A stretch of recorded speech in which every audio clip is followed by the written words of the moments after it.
Le masque d'escrime qui va servir à protéger la tête. L'objectif étant de toucher pour de vrai l'adversaire. Nous allons jouer donc cette fois-ci non pas avec un partenaire, mais avec un réel adversaire.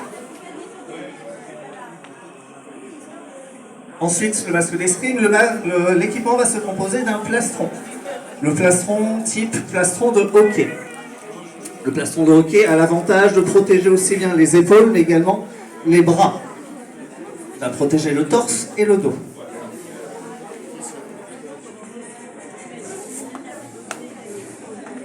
Ensuite, au niveau de l'équipement, on va avoir petit à petit on descend. Au niveau des bras, on va continuer sur notamment les coudes. Donc on va avoir des coudières de type roller. Type roller, type hockey, type volleyball également. Ça peut être des coudières, des genouillères souples ou en dur.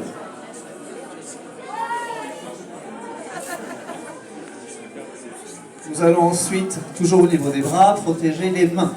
Pour cela, on va avoir, pour protéger réellement des mains, des gants type soit AMHE, donc arts martiaux historiques européens, soit des gants type hockey également. L'avantage des gants de ce type de gants est de protéger absolument toutes les articulations, même l'articulation du pouce. L'articulation du pouce qui, elle, est très exposée au sabre laser, puisque nous n'avons pas de garde, nous n'avons pas de coquille pour protéger la main.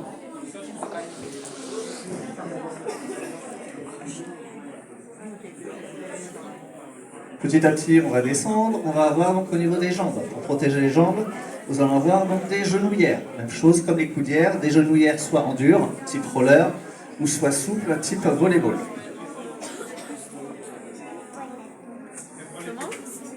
On va avoir petit à petit, on descend, toujours avec les genoux.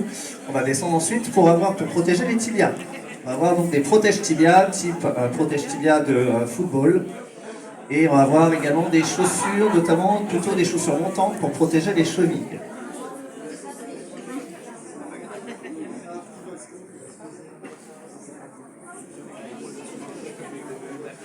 Les règles du combat. L'objectif étant de toucher l'adversaire.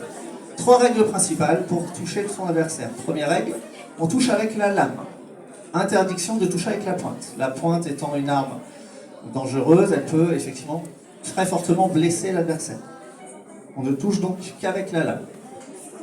Deuxième règle, toucher obligatoirement, on peut toucher tout le corps, absolument tout le corps va compter. De la tête aux pieds, même les mains et la poignée du sabre va compter. Et troisième et dernière règle, pour que la touche compte, il faudra toujours mettre le sabre dans le dos avant de toucher. Le point, sinon, se verra refusé. Messieurs, saluez. En garde. Êtes-vous prêts? Combattez. Halte. Attaque du combattant rouge qui touche. La touche est valide puisque le sabre est passé dans le dos avant de toucher. En garde. Êtes-vous prêts? Combattez. Halte. Attaque du combattant vert. C'est le combattant vert qui arme en premier, qui met son sabre en premier dans le dos et donc qui prend l'avantage pour marquer le point. Le combattant vert attaque en premier et touche. Touche du combattant vert. En garde. Êtes-vous prêts? Combattez. Halte. Attaque du combattant rouge qui touche. Le combattant rouge arme son attaque, se décale légèrement et vient toucher au niveau de la jambe. En garde. Êtes-vous prêts? Combattez. Halte. Attaque simultanée. Les deux combattants ont armé en même temps mais ont attaqué en même temps. Personne ne prend l'avantage, personne ne marque de points. En garde. Êtes-vous prêts? Combattez. Halte. Attaque du combattant vert. L'attaque du combattant vert est parée par le combattant rouge. Le combattant rouge fait une riposte sur le combattant vert. Le combattant rouge marque le point. En garde. Êtes-vous prêts? Combattez. Halte. Attaque du combattant vert. Le combattant rouge fait une parade. Le combattant vert exécute une remise. Et pendant ce temps-là, le combattant rouge exécute une riposte. La riposte est supérieure à la remise. Le point va donc au combattant rouge. Nous avons donc exactement les mêmes règles que l'escrime, notamment le fleuret et le sabre. Messieurs, en garde, êtes-vous prêts? Combattez. Halte.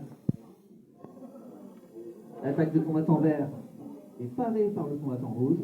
Le combattant rouge riposte et touche à la jambe. Point pour le combattant rouge. En garde. Êtes-vous prêts? Combattez. Le combat s'effectue sur une règle circulaire, normalement de 8 mètres. 4 mètres de rayon, 8 mètres au total. Les combattants peuvent donc tourner, avancer, reculer de façon très large. Halte. Attaque du combattant rouge, parade du combattant vert et riposte du combattant vert qui touche à la jambe. Le point va au combattant vert. En garde. Êtes-vous prêts? Combattez.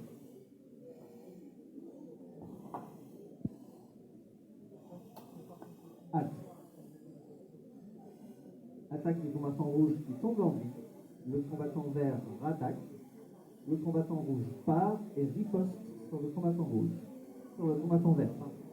Attaque du combattant vert, parade, riposte du combattant rouge. Point pour le combattant rouge. Dernière touche, messieurs.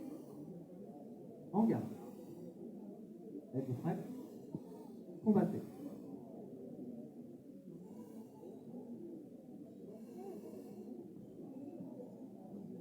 La tenue du sabre est libre, les déplacements sont libres. Halte. Attaque du combattant rouge, mais l'attaque n'est pas totalement armée. Le sabre laser ne va pas complètement dans le dos, la touche est donc refusée. En garde. Êtes-vous prêts? Combattez. Halte. Le combattant vert attaque, le combattant rouge part, et donc reprend l'avantage. Le combattant rouge ensuite effectue une riposte qui touche le combattant vert. Point pour le combattant rouge. Salut. Merci messieurs.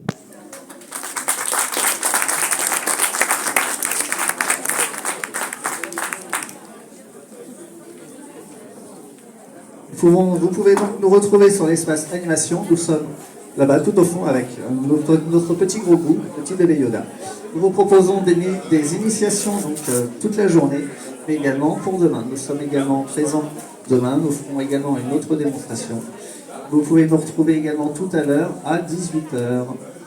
Merci à vous.